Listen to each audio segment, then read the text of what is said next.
Welcome to another edition of Radical Grace in the Economy.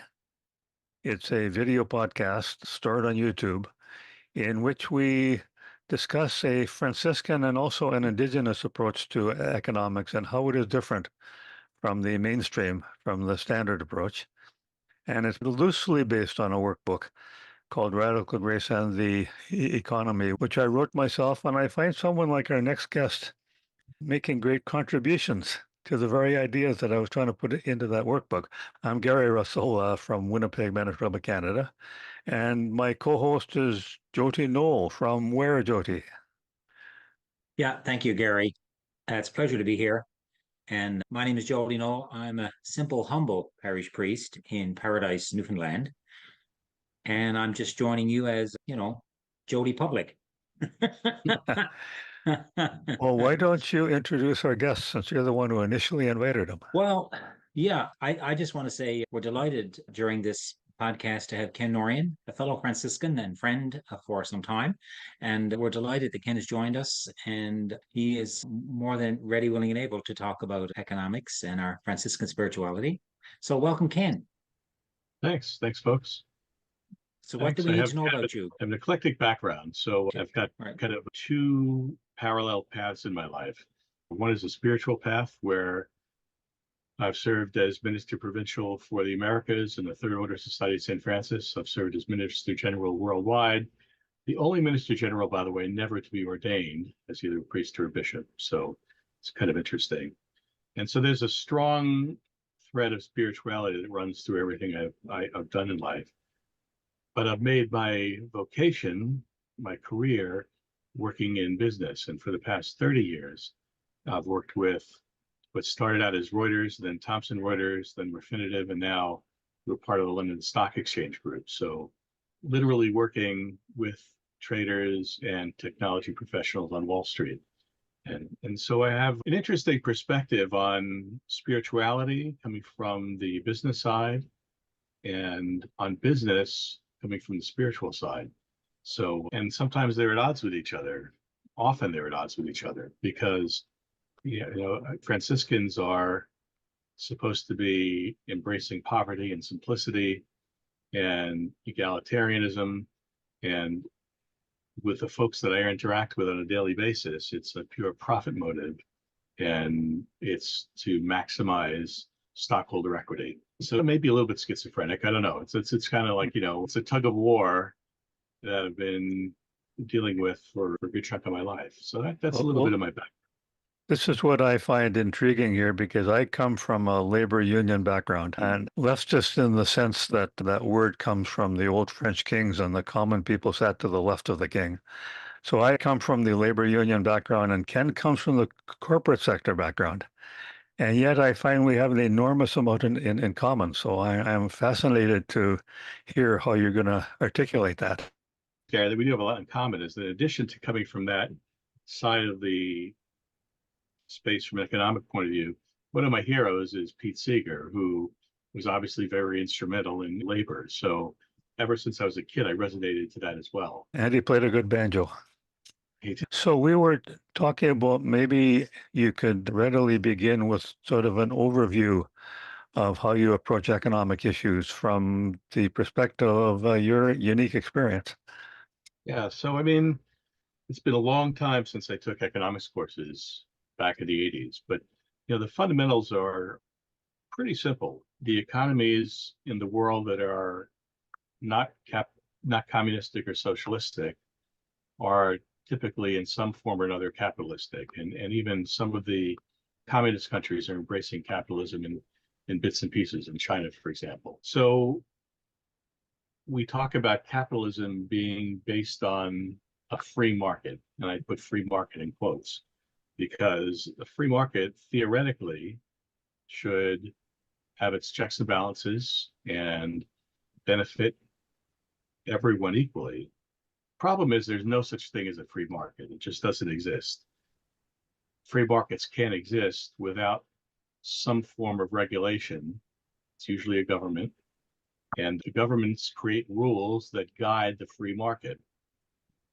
Well, who influences government? The people with resources and means, with money.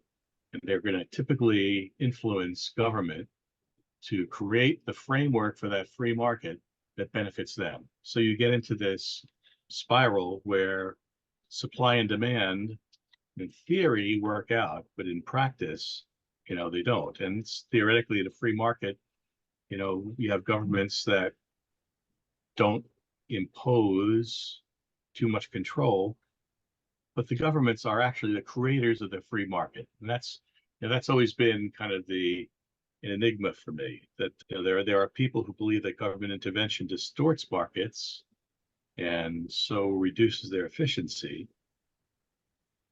But there are then people who believe that the market knows best and that government oversight should be minimal. So where do you go from there? And where you go from there is that from the perspective of the United States, where I live, and I should mention that I live on Long Island in New York, just outside of New York City. In the United States, Americans, about 400 of them, hold as much wealth as the bottom 50% of the people in the States. And the wealthiest 1% own about 42% of the nation's private assets. So here we have this situation where we expect to have a free market that benefits everyone, but in fact, we have a situation where the rich get richer and the poor get poorer.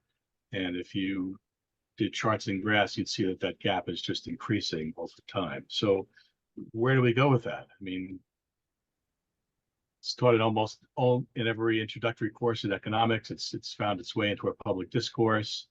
And so the question for me that reading Gary's workbook came up was, how does radical grace and specifically a Franciscan spirituality inform and challenge us as people who recognize the fact that, yeah, this is the current situation that we exist in, but it's creating disparity and injustice. And one of the questions that challenged me was the fact that, in theory, the perfect economy produces total justice, but in the real world, the imperfect economy produces exactly the opposite injustice. So that's where I came at it from that point of view. And then, some of Gary's questions that challenged me was, Wait. Hold on a moment. Okay. Hold on a moment. I Yeah. mean, you're asking and answering your own questions. I want to ask a question of an initial statement you made, because I don't understand it, and I'd like you to elaborate on it. So I just need you to, if I could interrupt here, just Sure, absolutely. because I feel like I'm on a horse and it's just going very fast. I'm a New Yorker, Jody. You gotta keep up, So, Yeah. Okay. So one of your initial statements threw me off guard, and I'd like you to elaborate on that. And it was, capitalism is a social system, and I thought capitalism was an economic system. But could you just take a few moments to elaborate on how capitalism is actually a social system? well, so capitalism is an economic system, but it has social implications. So maybe that's a better way to put it. So that's your So discussion there with how governments create that milieu, that economic system. So right, capitalism in one country could be quite different than capitalism in another country. absolutely. But at the end of the day, by definition, capitalism is looking to maximize profits for some in providing goods and services. The goal, the incentive is to increase profits. So one could argue that, in a socialistic system, what is the incentive to excel versus in capitalism, where the harder you work, the more money you can make. And so then that has social implications. But what do you do with folks who are disabled, with folks who don't have the skills that somebody else might have? What is the value of work? So is a person working on an assembly line in an automobile factory less valuable than a neurosurgeon? And the compensation comes into that. So that's where the social bit comes in. So economically, yeah, it sounds good. The more capable you are, the harder you work, the better you do. But that's going to create a social problem in leaving some folks behind. But also, it doesn't deal with like not only handicapped people and that, it also can't deal with people who do not have the acquisitive values that are needed to be one of the winners. And Yeah. those get left behind too. And I think that's part of your message here. Yeah. I even look, in my current work situation right now, where I am just about double the age of most of the folks who I work with. And everything is geared around quantitative measurements of what we produce. So there's very little subjectivity in it. It's all, these are the numbers, these are how you're doing, this is how you're going to get paid. And so there are folks who are, in all honesty, more capable, smarter perhaps, and they get compensated more. But what do you do with a person who just doesn't have the either physical ability or the mental acuity to excel?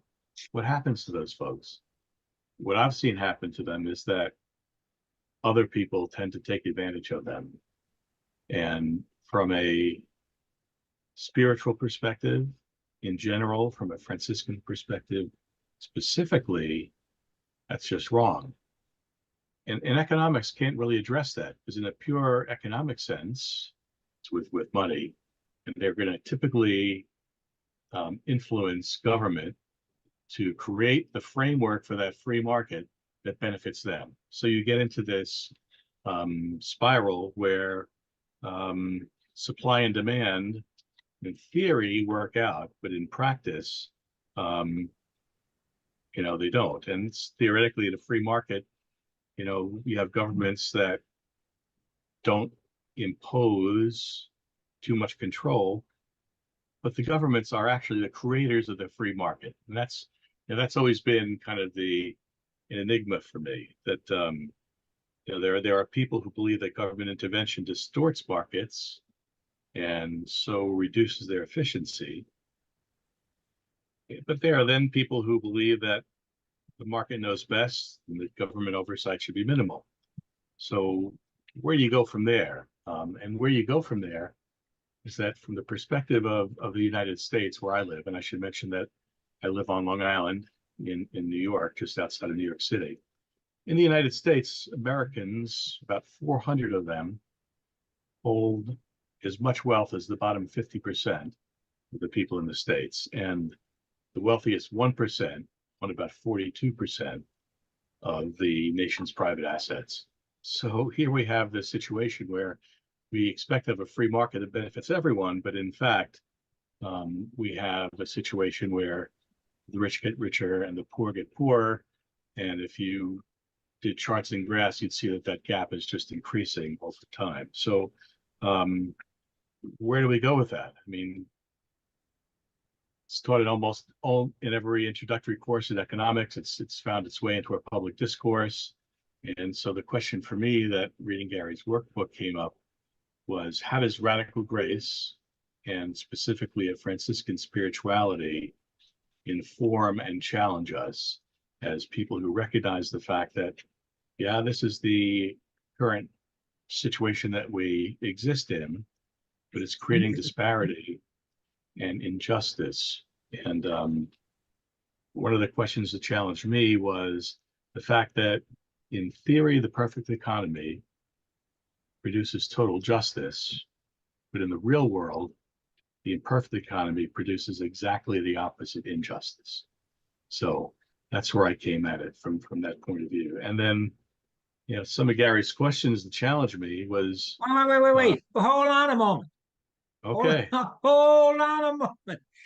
I mean, you're asking and answering your own questions. I want to ask a question of an initial statement you made because I don't understand it, and I'd like you to elaborate on it. So I just need you to, if I could interrupt here, just sure, absolutely. Because I feel like I'm on a horse and it's just going very fast. I'm a New Yorker, Jody. You gotta keep up, So. Yeah. Okay. So one of your initial statements threw me off guard, and I'd like you to elaborate on that. And it was, capitalism is a social system, and I thought capitalism was an economic system. But could you just take a few moments to elaborate on how capitalism is actually a social system? Well, so capitalism is an economic system, but it has social implications. So maybe that's a better way to put it. Um, So that's your so discussion there with how governments create that that milieu, that economic system. So right, capitalism in one country could be quite different than capitalism in another country. absolutely. But at the end of the day, by definition, capitalism is looking to maximize profits for some in providing goods and services. The goal, the incentive is to increase profits. So one could argue that, in a socialistic system, what is the incentive to excel versus in capitalism, where the harder you work, the more money you can make. And so then that has social implications. But what do you do with folks who are disabled, with folks who don't have the skills that somebody else might have? What is the value of work? So is a person working on an assembly line in an automobile factory less valuable than a neurosurgeon? Um, and the compensation comes into that. So that's where the social bit comes in. So economically, yeah, it sounds good. The more capable you are, the harder you work, the better you do. But that's going to create a social problem in leaving some folks behind. But also, it doesn't deal with like not only handicapped people and that, it also can't deal with people who do not have the acquisitive values that are needed to be one of the winners. And Yeah, those get left behind too. And I think that's part of your message here. yeah, yeah. I even look, in my current work situation right now, where I am just about double the age of most of the folks I work with, and everything is geared around quantitative measurements of what we produce. So um, there's very little subjectivity in it. It's all, these are the numbers, these are how you're doing, this is how you're going to get paid. And so there are folks who are, in all honesty, more capable, smarter perhaps, um, and they get compensated more. But what do you do with a person who just doesn't have the either physical ability or the mental acuity to excel? What happens to those folks? What I've seen happen to them is that other people tend to take advantage of them. And from a spiritual perspective, in general, from a Franciscan perspective, specifically, that's just wrong. But and economics can't really address that, because in a pure economic sense, um, where does Medicare and Medicaid fit in, as we call it in the States? I'm not sure what it's called in Canada, but where are those social programs that help people? In the States, we have food stamps, SNAP benefits they're called, and there are some people who are really indignant about the fact that their taxes are going to feed people who are in need. And then you get into Jody, you raised the question there. You get into that moral, spiritual question, and how does that interact with pure economics? In the pure economic sense, survival of Well, the fittest. I mean, I think Pete Seeger made the analogy that we all wouldn't be here if our ancestors weren't good killers, right? So if our ancestors weren't able to hunt and kill and weren't successful at it, we wouldn't be here. So how do you reconcile that with do that which is right? now I'm a little more conspiratorial than you. I'm agreeing with everything you're saying, but I'm a little more conspiratorial in the sense of I see the economics I used to teach as sort of a cover story for a criminal activity and saying that it's actually legitimate. because it presents this good old-fashioned image of good old-fashioned capitalism when everyone was competitive and it was producing all of the good results that it's talked about. And my approach is no, it was never like that. This freewheeling competitive capitalism never really existed. It was always something put in place by the ruling classes to serve their interests at the same time as they make people believe they're serving their own interests. I see you nodding, so maybe. I agree with you completely in that's yeah. So when I said briefly earlier that governments or people in power create the framework or the rules for a free economy, who influences power and governments? It's people with money. So it's a self-fulfilling prophecy of I've got power and control. I'm going to create the rules that influence that to benefit myself. And so, what is the free market then? It doesn't exist, and you have to have a social implication in it. What is the role of government? What is the role of a profit motive? And when does profit, when is enough? What do you need to have enough? And there are people who accumulate wealth just for the purpose of accumulating wealth. I look at how much money Elon Musk or people like that have. There's only 365 days in a year. You can only take so many vacations, have so many homes, and so many yachts. So what is the purpose then of this insatiable desire to accumulate wealth beyond what you really need? And what do you really need? How much is enough? And what's the purpose of it? I guess just power, greed, control. And that's what I try to reconcile with myself as a Franciscan, is one is supposed to espouse simplicity of living. And I think we mentioned this when Gary and Jody and I were talking. Everything's relative, compared to probably the majority of people on the planet. We're first world. I'm living a pretty luxurious lifestyle. Do I have more than I need? Do I like toys? Do I enjoy things like that? Yeah, I do. I have to be honest with myself. But then I have to catch myself and say, okay, so what can I do then to try to minimize the climate that I've been raised in, what I've been accustomed to, and recognize the fact that there are people who are just looking for clean water and looking to eat on the planet. And there's some level of guilt that goes along with that. But some listeners here might not know that the Franciscan Third Order is not people who, like Francis, begged on the street. What is called for in the Third Order, because we're people who live in the world and get along in the world and have families we still want to be closely tied with the Franciscan movement. So the rule of life for us is not to beg in the street. The rule of life is to simplify our lives and which I often describe as get rid of excess baggage and live with what you need. So how much sense is all this making to you, Jody? So what I see and what I hear is that there's no such thing as a pure economic system, because every economic system, every economy has a social component by those who create it, manage it, and control it. Whether they do it for the common good or the personal good is a question, but it is certainly a social component to capitalism and a social component to every economy. Would that be fair to say? I think so. Yeah. Gary, I'm not sure what you think, but yeah. Well, yeah, you can't separate them really. No.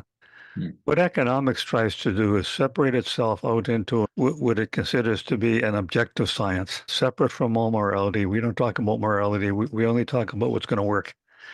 And that gets us into one of your questions, Ken, about consumerism. And the way I described it in the workbook is the economic culture tells us that our purpose in life is to consume as much as possible.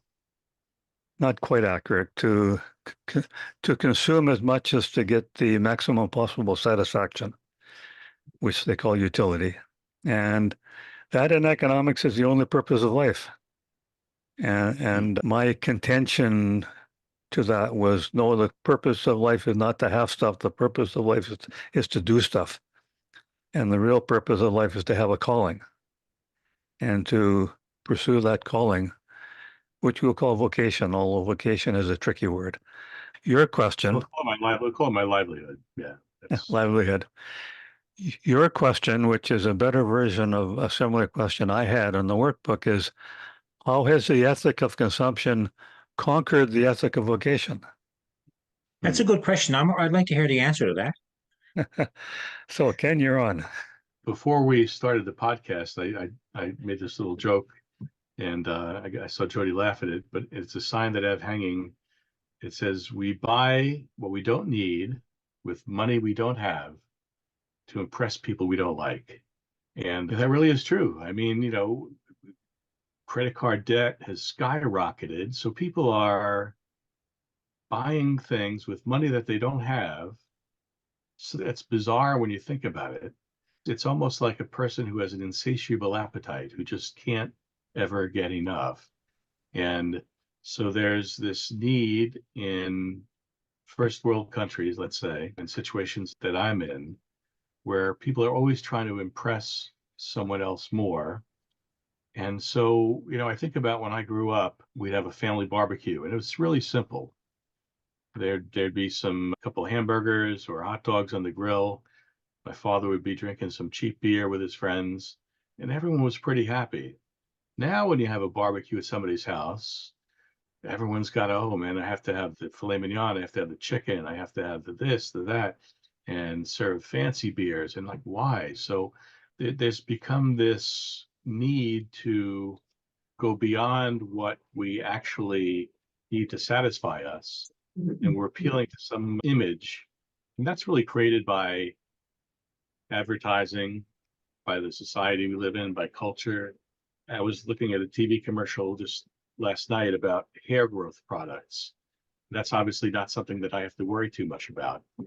But they were talking about, oh, do this, it'll make your hair look richer and fuller and nicer. And so there's this need to make ourselves outwardly in our appearance look a certain way. And that appearance then translates also to the cars we drive, the houses we live in, kinds of products we use. And so that's that consumerism that I think distorts the notion of a free market, which was basically set up to satisfy supply and demand. So you had laborers who would make parts for a tractor. The farmer would use the tractor to produce food, which would then feed the laborers. And there was this ideally a nice cycle of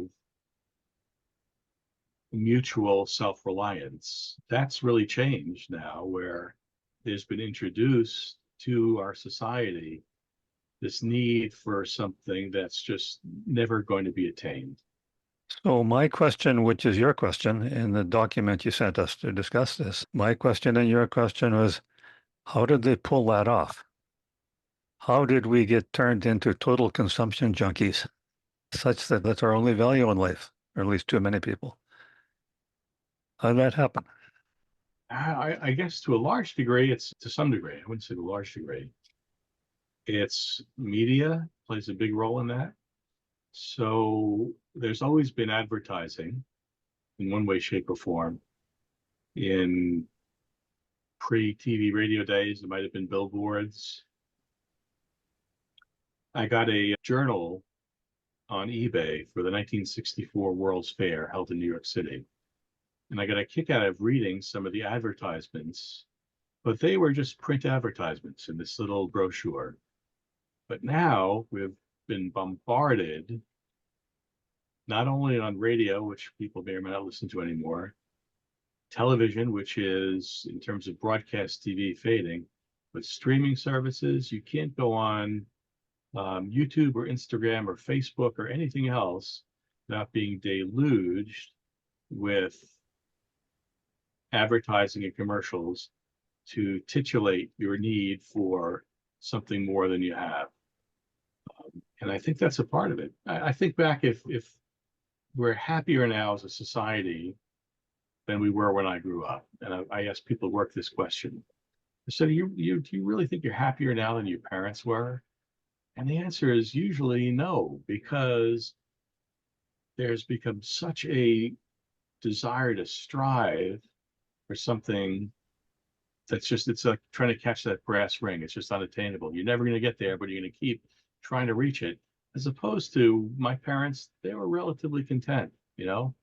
They had their families around them, they had friends, they had church. I think that's an important thing too. Here in the States, we had what was called the blue laws, which meant on Sundays, everything was closed. So some huge percentage of the country either went to synagogue or church 1 day a week. And on Sundays, there was nothing to do except hang out with friends and families. Now on Sundays, there's nothing to do except shop. And so that's just a function, I think, to some degree, the role of advertising and media. Well, I don't want to hog the question here because Jody is a host too, but I want to get this one in. I want to dig deeper, a few thousand years deeper, and to relate it to what gets called the Enlightenment, which was on the worshippers of reason and the worshippers of logic and the worshippers of science pulled off the coup of dealing God out of the equation. And they called it the Enlightenment. And we have been an Enlightenment culture for millennia now. And so I would suggest that the reason this ubiquitous marketing industry has pulled it off was because we dealt God out of the equation, so there's nothing left to do but consume.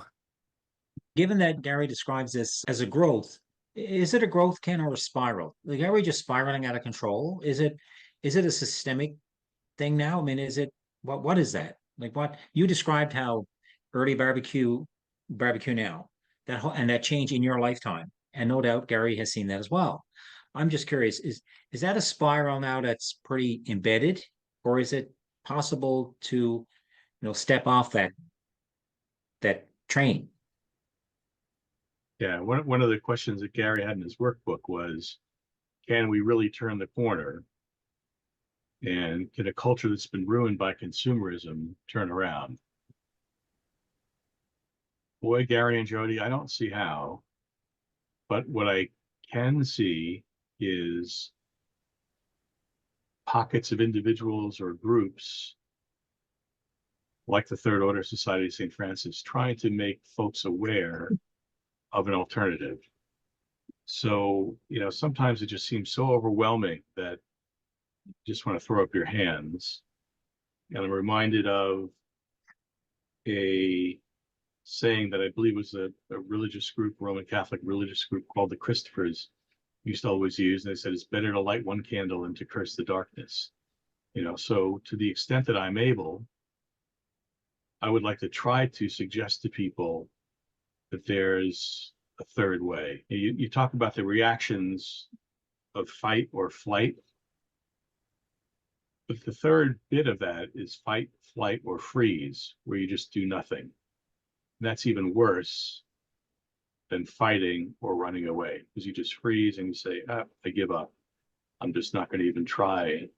So I think everyone has, to some degree, friends, family, acquaintances, that we can share an alternative message of rampant consumerism spiraling down. So I guess to answer your question, Jody, I am pessimistic, but I feel called to try to share what I can in what ways I can. And it's not up to me to say whether or not that will be successful, however we define success. But if I can influence just a few people, I'd feel like I'd be doing my part. I call them pockets of grace. And I'm entirely agreeing with you. And at the same time, I have close associations with the indigenous church. And I think I would present to you that the rather large indigenous population around the world are a whole group of peoples who never got trapped into the Enlightenment, who continued a more traditional culture which respects the earth, respects everything, respects community, respects family. And have maybe to some extent escaped the scourge of the Enlightenment. And so part of my association with them is overstated a bit to say we need them to save us. What we've done to the indigenous people in the various continents kind of proves the point of the fact that those with power just want more power, land, resources. So while that exists, we've done a pretty good job of suppressing those people. Now, I think in the last few years, you're starting to see some recognition on the part of individuals and in some cases countries to acknowledge that and remedy that. But what we've done to the Native Americans here in the States, what's happened in Canada, those are two areas that I'm familiar with. Not so much in Central and South America, which are also part of this province that we're part of. But yeah, I mean, I think that's a good model. Is it applicable to my neighbors here on this block on Long Island?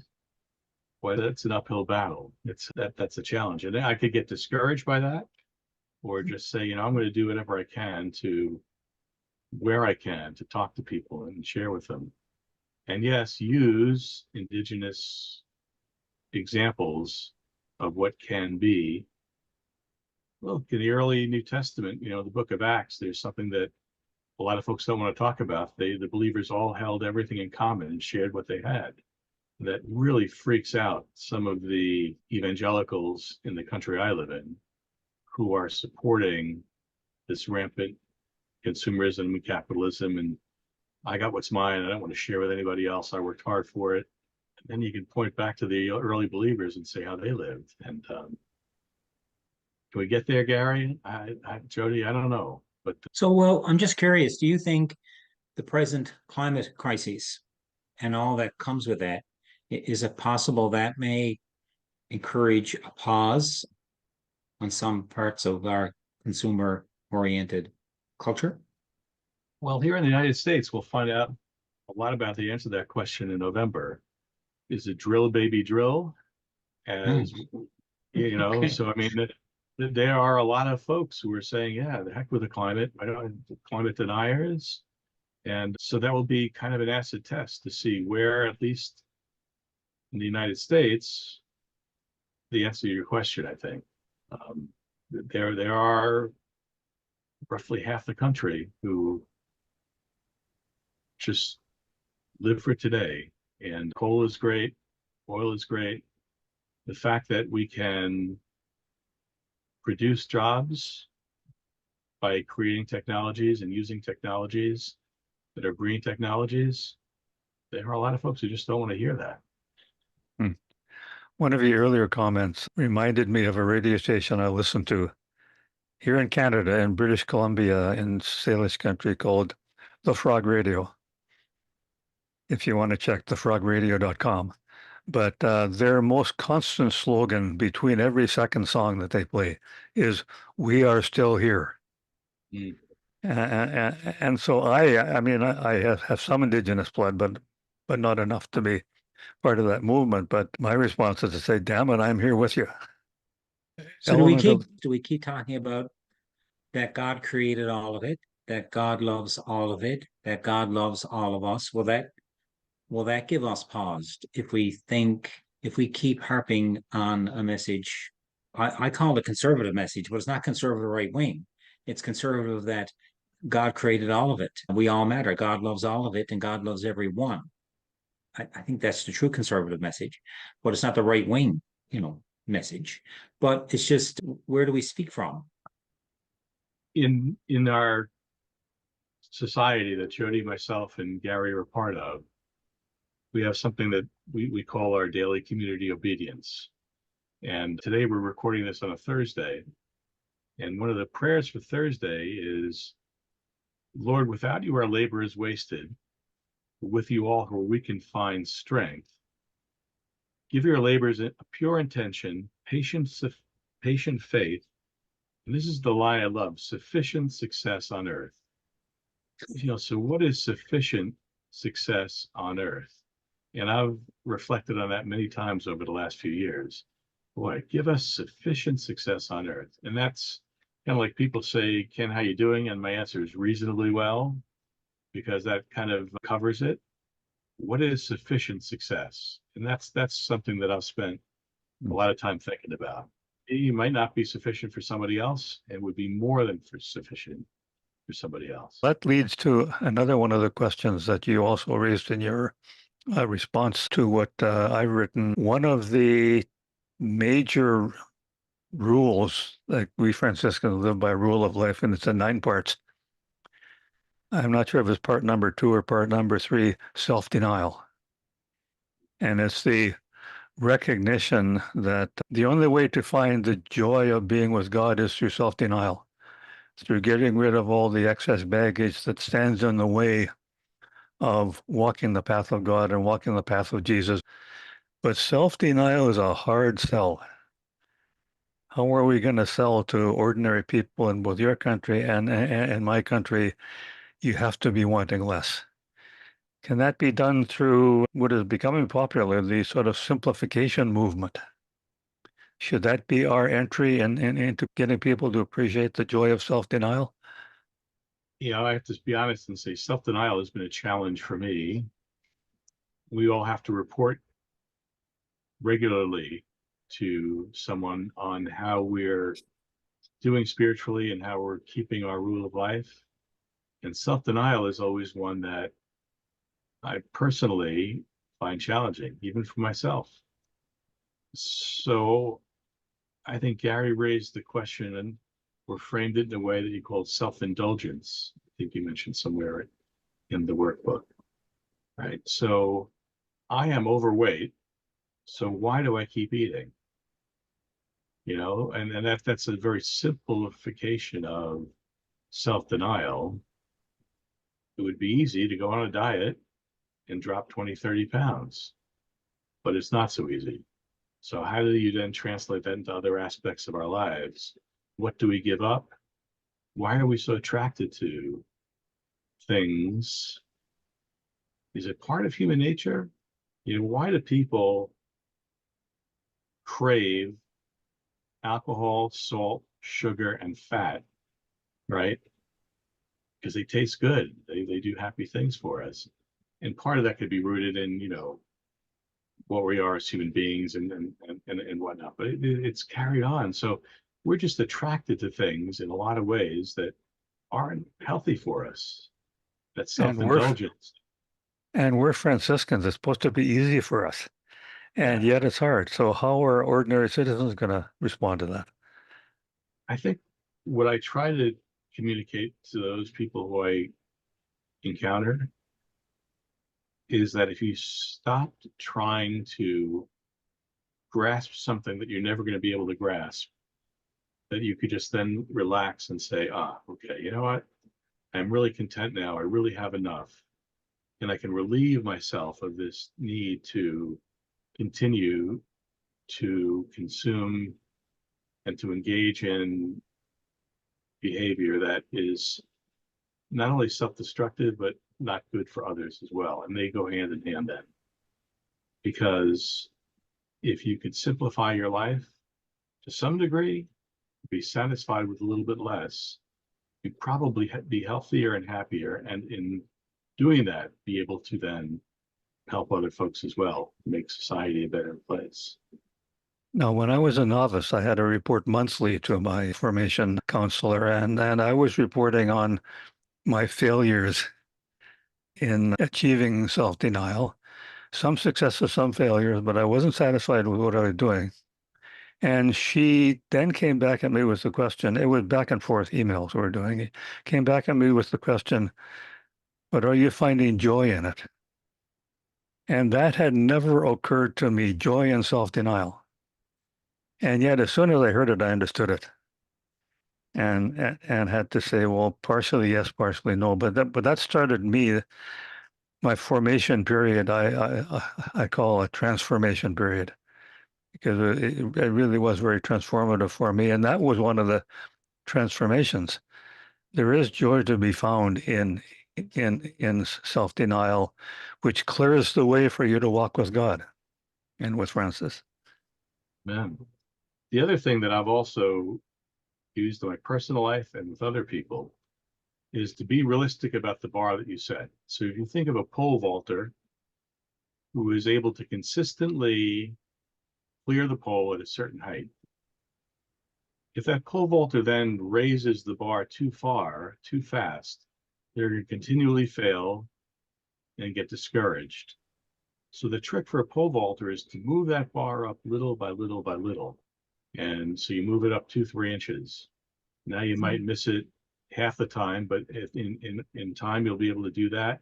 And you raise it up another 2 inches. I'm missing it all the time, so you lower a little bit. So for me in my life, the goal is like that pole vaulter where I always want to stretch myself, but not to the point of disappointment, frustration, not setting a goal too high in simplicity and self-denial that I'm not going to be able to attain, but yet to set it high enough so that it'll be a little bit uncomfortable and working toward reaching that goal, and then maybe able to raise the bar a little bit more. I think it's interesting when we move to talk about self-denial and the joy of self-denial. Ken does that very well in his response, but it's the first part of the principles. It's day one. Day one of the principles talks about a grain of mustard seed, which falls to the earth and dies. It remains a single grain. But when it dies, if it dies, it bears fruit. And I think that there's a reason why that's at the very beginning of our principles. And I think that fundamentally, in order to live a life of simplicity and humility, we have to grasp some understanding of self-denial. And I think we do it in different ways. And what self-denial for me cannot be self-denial for you. And to think it can be is just inaccurate and inappropriate. I think we have to work out where we come from that. And what brings me self-denial and joy probably won't bring you self-denial and joy. So I think that that's a very personal piece. But I think that telling people the joy of self-denial and how that impacts your life has value. 34 years ago, Pauline and I made a decision at her suggestion of a single income. And our clergy are in our diocese are the lowest paid in Canada. And we're the lowest paid on the island. We have 3 dioceses on the island.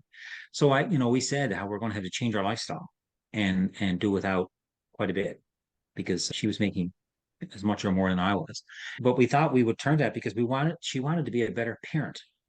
My parents both worked and they were good parents. Like, we're not saying that, except for her, she felt she could be a better parent for herself, not comparing herself to others, but for herself, and that our family life would benefit, not to make a judgment on anybody else's family.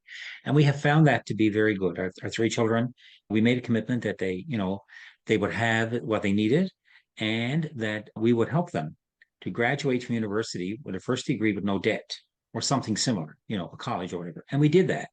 Now, we look back, we don't have the resources, because most clergy are double income. But our decision to do that, we feel benefited us in ways we couldn't purchase if we made more money. And you can't measure that. Like, it's not something we got extra to give our children, except a family life because we were nomadic. A family life that would have been more chaotic if we didn't do that with both of us working. So we chose to do it that way, but you live with the consequence of that down the road. We have 1 pension to look forward to and not 2. We have, less equity in our investments and less money in the bank. But I mean, it's a trade-off. And we make a decision to do that. And we have no regrets. But I think that each person kind of got to work that out themselves and try to find a joy in that. And it's not to convince others necessarily of the joy, but you may be able to do that. So I was really glad, Ken, that you looked at that directly, immediately following the section that you referenced about Franciscans are rooted in calling and about consumption, and then looked at self-denial. And if you can find joy in the bit you do, like small steps, I think that's pretty good. And what we were told by statistics is that after COVID, a lot of people were looking for early retirement. They want to get out of the workforce.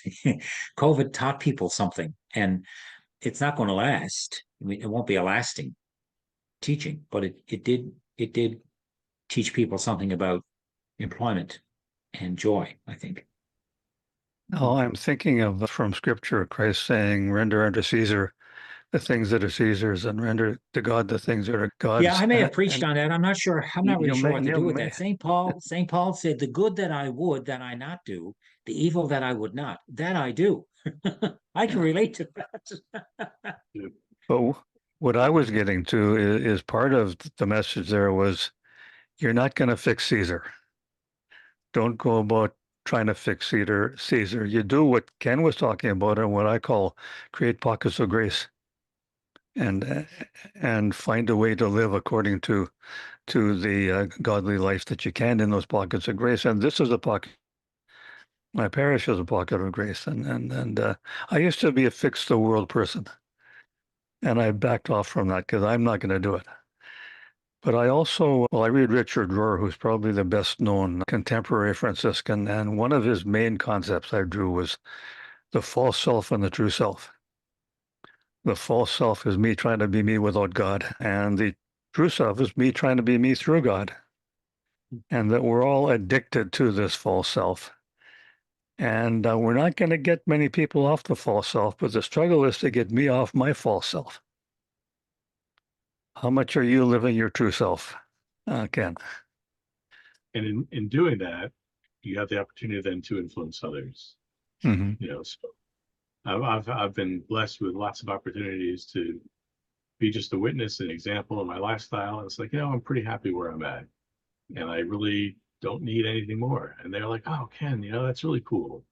Maybe I should try to be like that."